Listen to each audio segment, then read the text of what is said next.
Hi, welcome to Jayashree pet clinic Samarlakota అండి.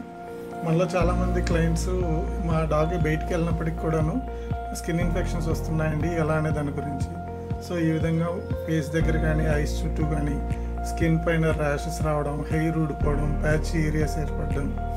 So వీటన్నిటికీ ముఖ్య కారణం ఏంటంటే అండి, ఇప్పుడున్న సీజన్లో డెమోడెక్టిక్ మేంజ్ అనేది బాగా ఎక్కువగా స్ప్రెడ్ అవుతుంది. అది ఎలా వస్తుందంటే ఇది కారణం. బయట స్ట్రీట్ డాగ్స్, ఇన్ఫెక్టెడ్ డాగ్స్ మన ఇంటి గేట్ వరకు వచ్చి అక్కడ పడుకోవడం కానీ, అక్కడ స్క్రాచ్ చేయడం, ఆ డస్ట్ అంతా కూడా ఆ ఏరియాలో పడిపోతుంది. ఇన్ఫెక్టెడ్ మెటీరియల్ కానీ, ఇన్ఫెక్టెడ్ హెయిర్ ఫాలికల్ కానీ.